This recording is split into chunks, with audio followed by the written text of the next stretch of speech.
You're listening to the ESO Network, your station for all things geek.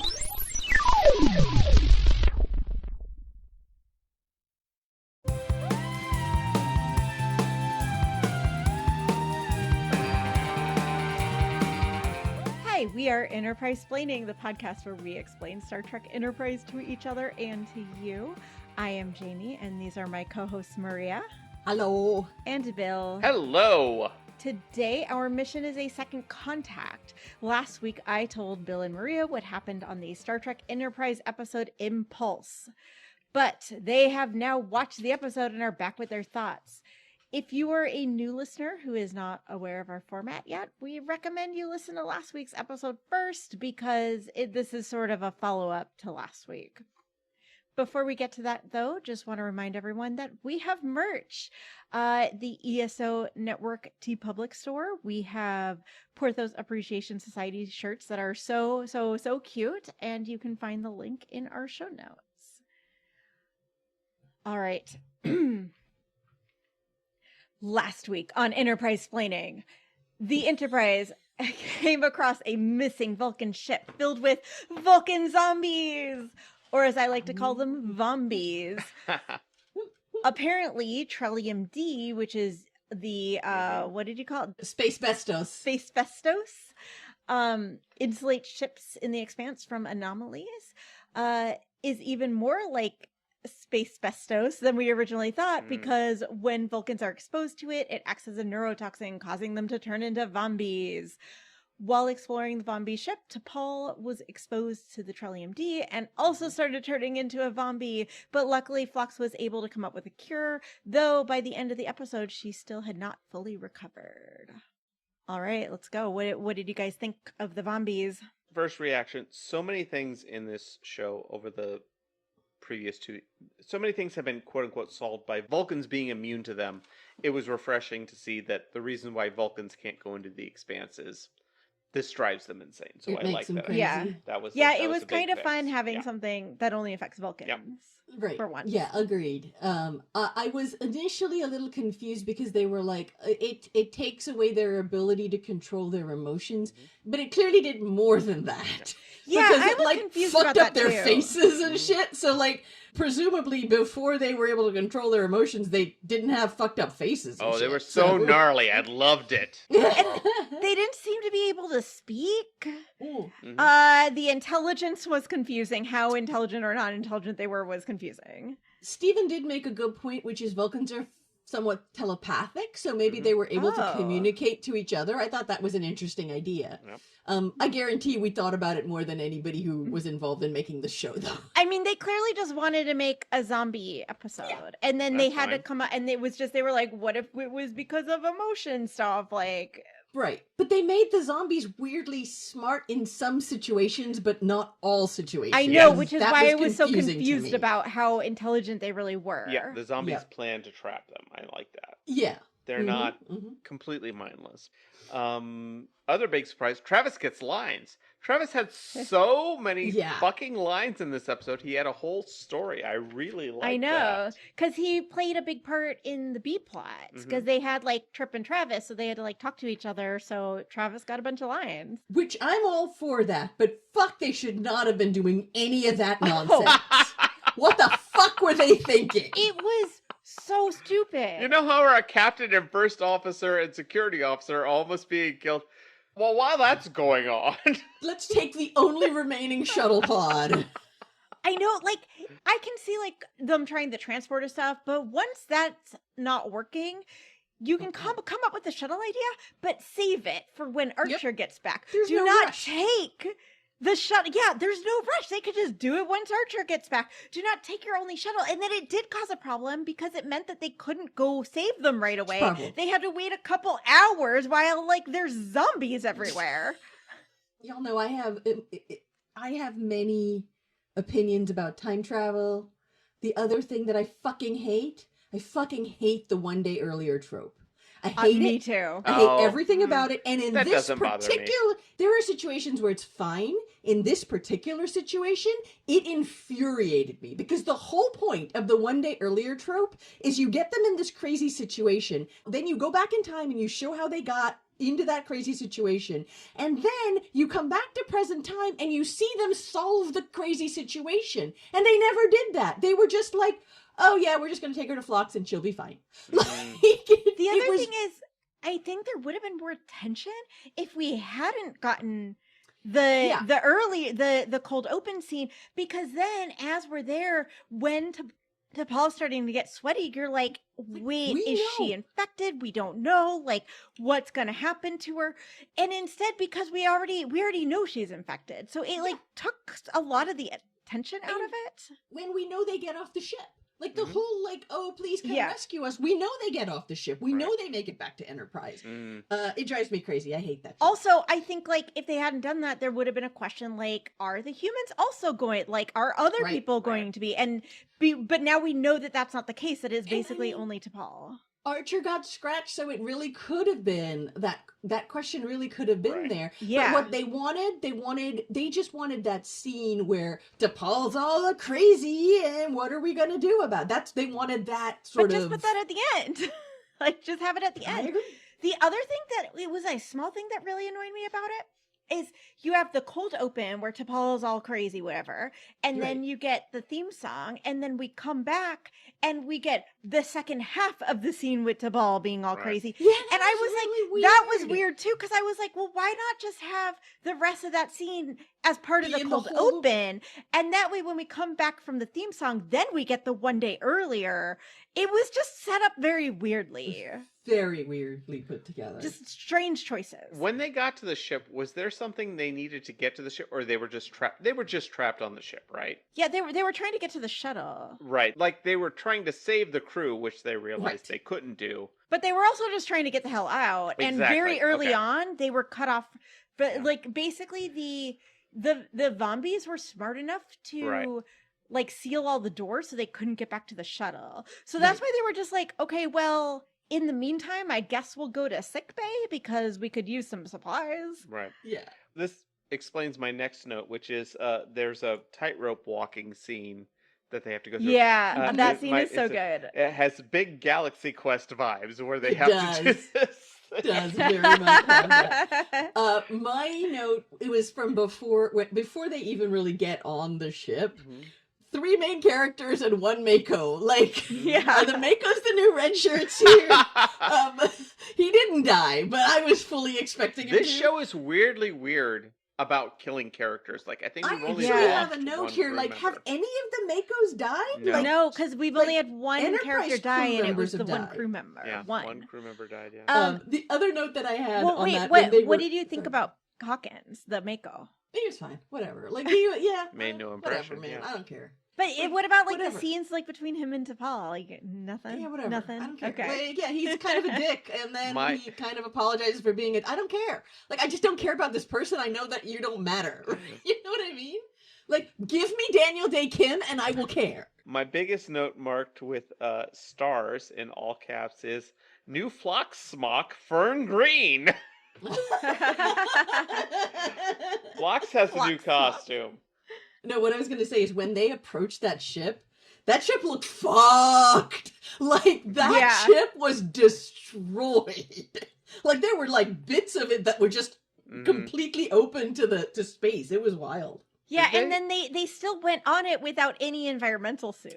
Yeah. No environmental. Well, like, yes, if in the real world you would do that, you would take all the protection. This is a TV trope. It's a TV thing. Sure. The costumes are uncomfortable. You can't hide their beautiful faces. Also, the costume, the EV suits are a huge pain in the ass to wear. So, I really liked T'Pol's performance in this whole she was great. Like, the way that she at the very beginning, she was like jumpy right almost immediately as soon as she got on the ship, but not like super overtly, so it was just enough to sort of hint like, this doesn't quite feel right, but okay, maybe I can buy, like, you could, she did such a good job of that. It wasn't very long, but it was still a little bit of a slow burn, and I really, really liked that. It would have been so much better if we didn't have the first scene So Agreed. then we could Right. be like questioning, wait, is she What's just going on? nervous or is she actually infected? Okay, Jamie, I do have a note about that Mako, and it is, that Mako sucked. Wasn't he so annoying when he mammed her? He sucked. Yeah, now that Oh I my think God, about it. I was so mad when he was did a that. dick. The way she gave him an order and he, instead of doing it, he looked to Archer and then Archer had to give the order. And then he just followed it, no right. And question. he apologized, but I still don't buy it. Yeah. Yeah. All right, I have a note. Maybe you can explain that. Maybe you can't. My note is grappler 3 question marks. Yeah, that I was know what that is. about instead of taking out the shuttle to get the asteroids. I think the thing is that they Yes. can't get close because they can't take the Enterprise into the asteroid field. Okay. I think they can't get close enough to get the fair enough. asteroids. I Okay. also did make a note that was like the asteroids, which were crazy, like they were super close together, but they were Right. also like moving around really fast Yeah. and stuff. And Mhm. that all can be explained by anomalies. Like that, at least I'm like, okay, it's a weird anomaly thing. They're moving around like they shouldn't be. There were like a couple good scenes of like shuttles piloting between Yeah, things yeah. that were like all pretty fun. The one scene I really liked was right at the very beginning when Trip was talking about movie night with T'Pol. I loved that scene between the Me two of them, too. where he's like, Wednesday night, 7 p.m. and she's like, movie night. Like it was so Yeah. cute. It was so There was cute. enough of a pause where like you pause and you can feel kind of her confusion Yep. and then she realizes it. Like Yep. it was just perfectly done. It was the sexiest scene between those Mhm. two that we have gotten this season, Agreed. I which is agree. crazy considering all the like neuro pressure bullshit.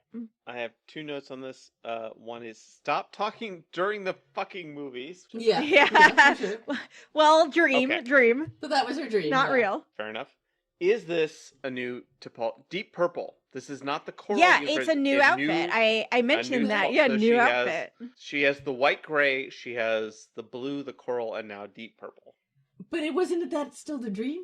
Did she Yeah, dream a so new it was outfit still for the dream. herself? So I was thinking, like, we don't know if it's a real outfit or if it's just a dream outfit. But it still exists in. it Yeah, still is a new Somebody outfit. created looked this. great. Yeah. I really like the purple. I like the This is purple a lot. this is T'Pol's dream uniform. She That's what I can't was just gonna possibly say. realize. Like That's what I couldn't was just going to possibly- say.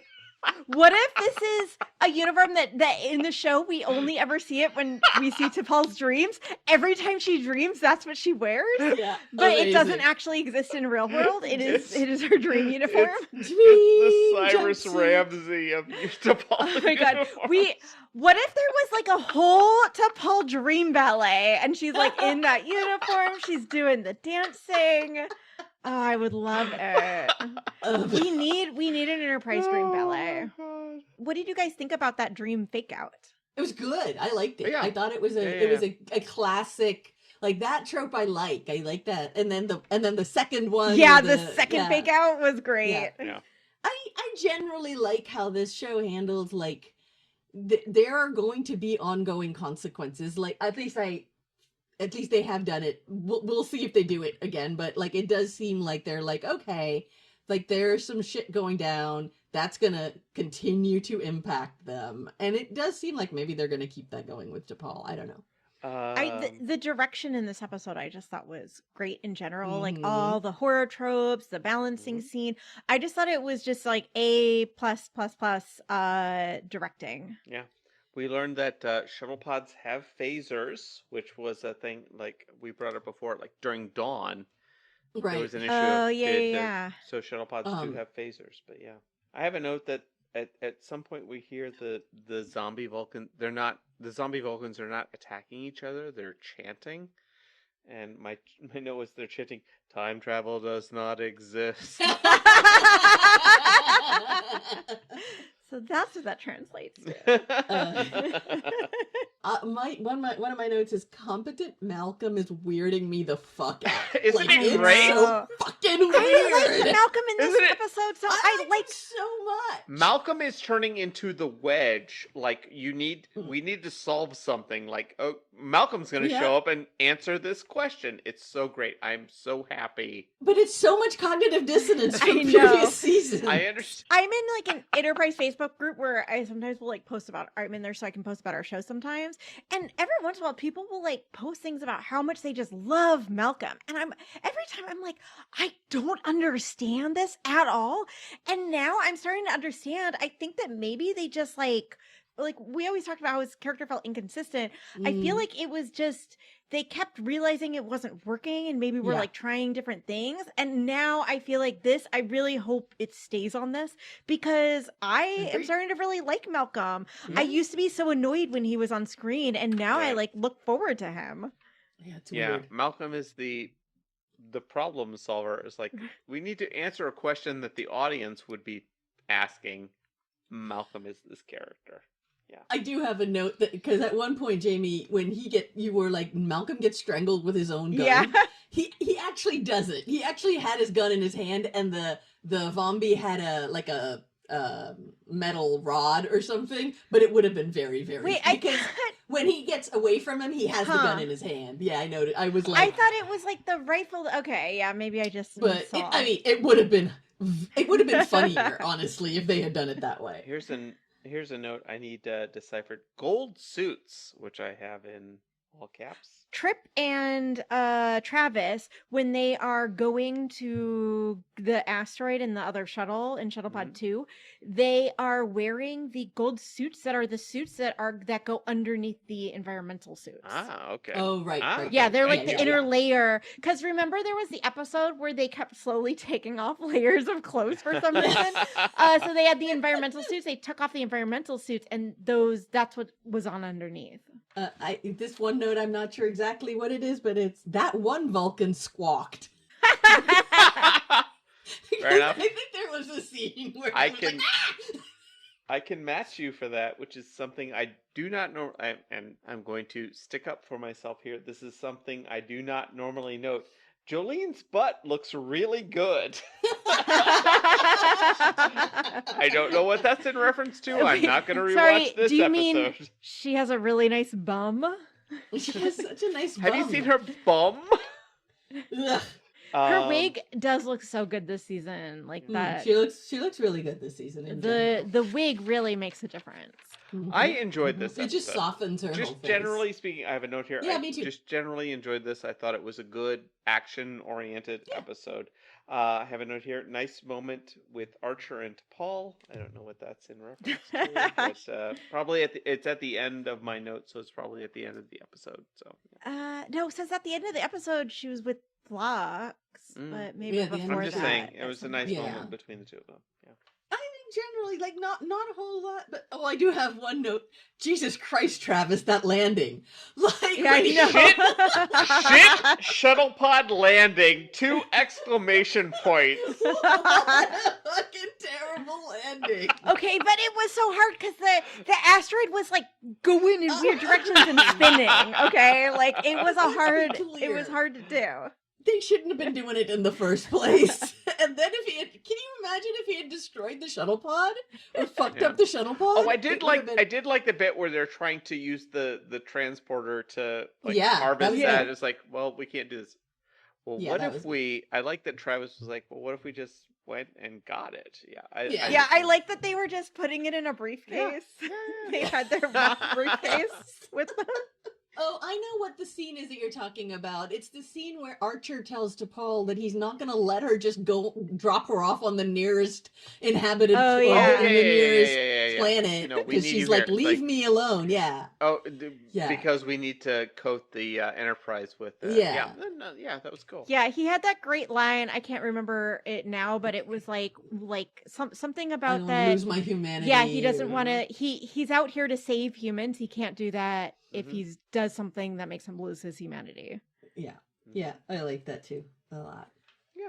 I have a note that the Mako weapons fire different than the Enterprise phase pistols. Yeah, but that's the cool. weapons are different Yeah. for sure. Yeah. The phase pistols seem to be doing better. Mhm. Like they seemed like better weapons. So I really don't understand those like other ones. I guess they look cooler. They're bigger, so they look cooler. Yeah. But I feel like the phase pistols were like doing a better job. Yeah. Well, it's interesting because I mean the phase pistols were theoretically like new technology. Like that was something fancy and new that they got like last season or whenever when they went back. So could they be newer than the Mako weapons? Probably not. That doesn't really make sense. Yeah. So. In terms of an action-oriented episode, and in terms of why the Vulcans can't go, Yeah, I and liked they're all of that. good explanation.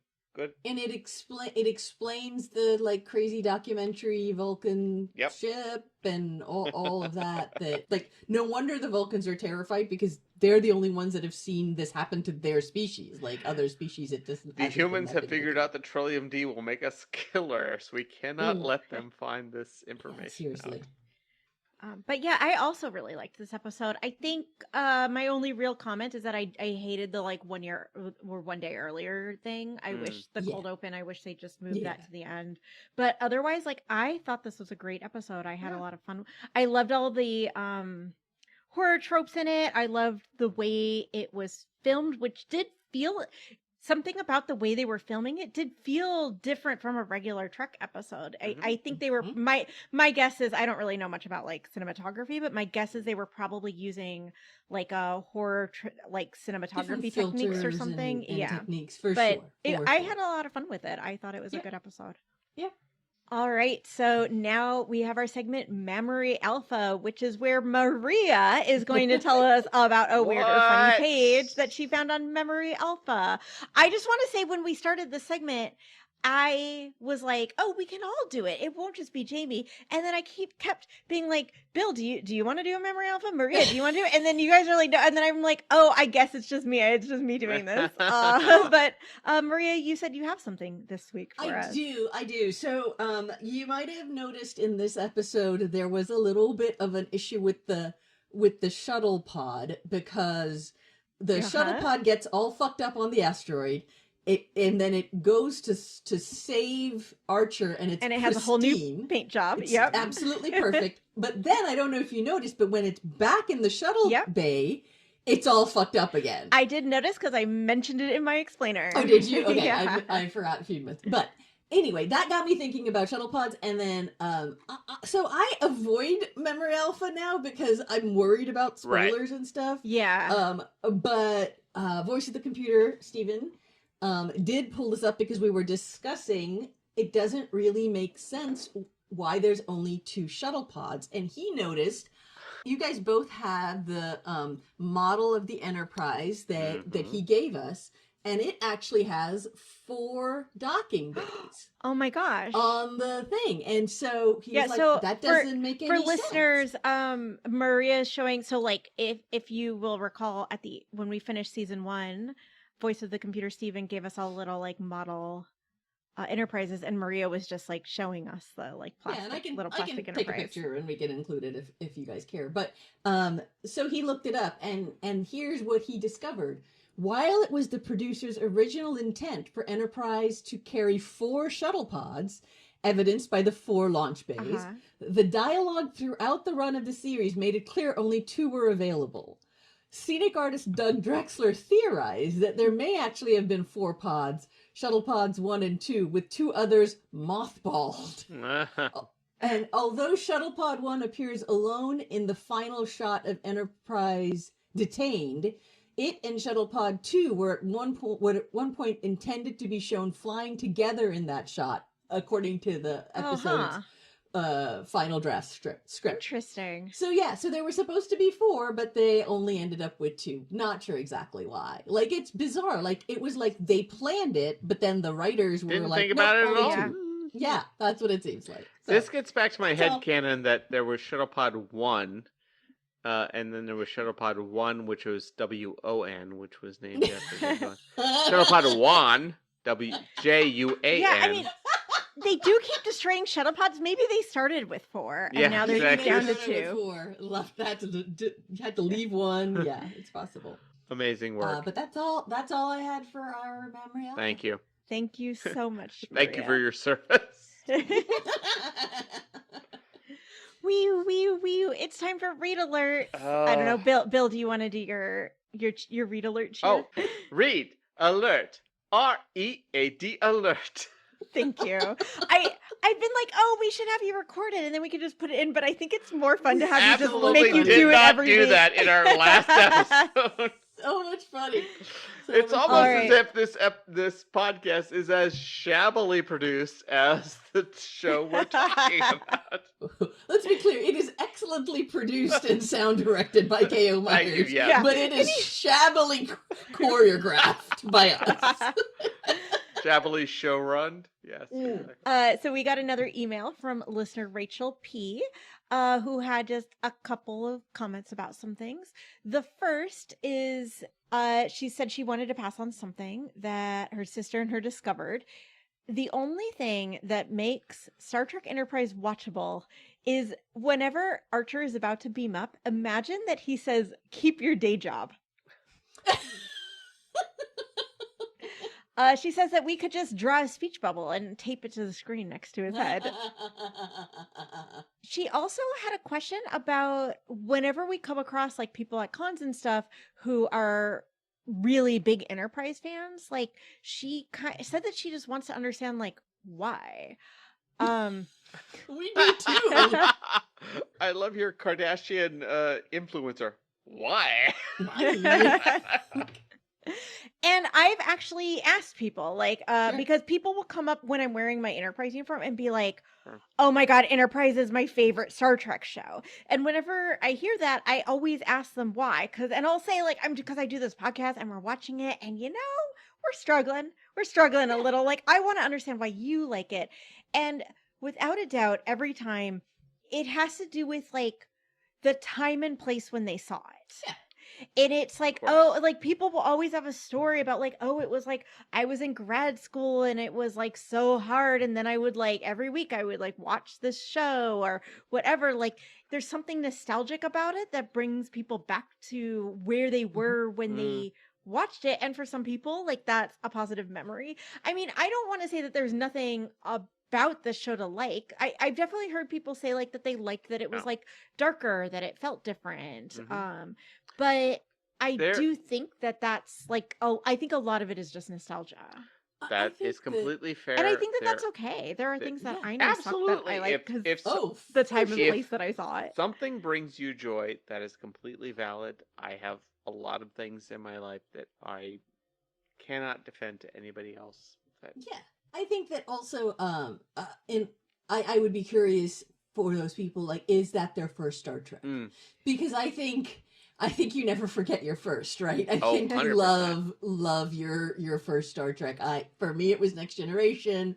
And look, there are plenty of bad Next Generation episodes, although I would say that probably the worst Next Generation episode is still better than most of season Up the long ladder of Enterprise. But yeah, okay, all right. But because it was my first introduction to this world, and I loved it so much. So I suspect that is also a big part of why people love this show, is that was the first thing they watched. And a lot of times what they'll do is they'll talk about like the characters that they love. They'll be like, oh, I just like love Phlox. Yeah. I just like love Hoshi. I love T'Pol. Some people are like, I love Archer, which that I really like don't understand. That's a red flag. But I do think like as we've been going through, as much as we are maybe not huge fans of the show, I would say, I do think like we found things that we really do love about it. Like there are parts of the show that I love, and I do think like depending on how you feel about a show, it can be easy to sometimes like ignore the parts that you don't like and focus on the parts you like, and it makes you kind of like it more than maybe somebody who's like, I just can't get over the parts I don't like. Yeah, absolutely. All right, and then her last comment, she had a couple recommendations for us. The first is for Bell Hook's book Salvation, Black People and Love. She says it's lovely. Even though she writes philosophy, her books are surprisingly really accessible, and so she recommends them to anyone who has been curious but has maybe been a little daunted, which I feel like I've been. Like I've never read a Bell Hooks book because I feel daunted by it, and this makes me feel like, oh, maybe maybe they're not like as scary and Esoteric, like yeah. high philosophy, I guess, Yeah. as I imagine them to be. She says that they are not written like feminist theory articles. They're written really simply. So I'm like, this definitely makes me feel like I might want to pick up a Bell Hooks book, or this particular one, Salvation, Black People and Love. She also mentions another book called Cylons in America, Critical Studies in Battlestar Galactica, edited by Tiffany Potter and C.W. Marshall. She says it's essays about how Battlestar Galactica reflected post 9/11 America and the War on Terror. Oh, that which sounds fantastic. Does sound great. I didn't make it far through Battlestar Galactica. I'm going to be perfectly honest. I made it a season and a half, and then I went on Wikipedia and looked up who all the what is it called? The evil, the people who are fake. Yeah, the Cylons. I went on Wikipedia and looked up who all the Cylons were because I wanted to know. Because I was like, I'm not watching the rest of the show, but I'm very curious. But yeah, I definitely pieced out somewhere in season 2. But I still feel like this book sounds very interesting. Mm-hmm. And then finally, it's not really media, but she recommends that anyone who is feeling scared during this time of ICE and fascism join a local mutual aid group, and that you can usually find these on Instagram. And she says being a part of a mutual aid group in her city has made her feel more empowered and connected, and I love that so much. And that's great. I think everyone should do that. Mm-hmm. All right, so that is the episode. Thank you so much for listening. Next episode, Bill is going to tell us about the episode Exile. Oh boy. Special thanks to our producer, K.O. Myers at Particulate Media, to our friend David for our beautiful cover art, and to John Stephen King for being the voice of our computer. If you liked the show, please rate, review, and subscribe on your podcast app of choice, and tell all your friends about it. We really appreciate it. The main way people learn about our podcast is word of mouth. So please, please, please tell your friends about it. You can follow us on Instagram and Facebook as @EnterprisePlaining, and on Blue Sky as @EnterprisePlain. You can also email us any comments or questions, such as, I did not prep anything. Wait. Such as, why didn't you prep anything? Sure. Such as, why did you not prep a funny question for this? To enterprisesplaining@gmail.com. We would love to hear from you. If you want to support We are this... exhausted by this show. That's why we did not prep anything. If you want to support this podcast, you can find us at Buy Me a Coffee as Enterprise Planning. We will see you next week. Bye.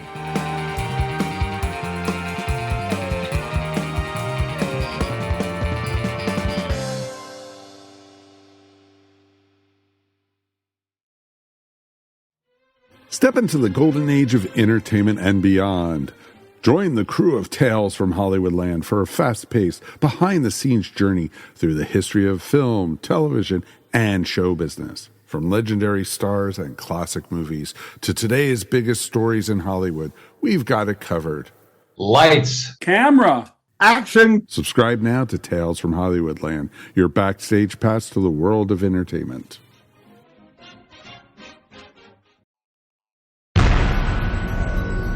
This has been a broadcast of the ESO Network. Be part of the crew and help support our shows by donating to our ESO Patreon or by shopping at the TeePublic store, which can all be found at www.esonetwork.com. The ESO Network, your station for all things geek.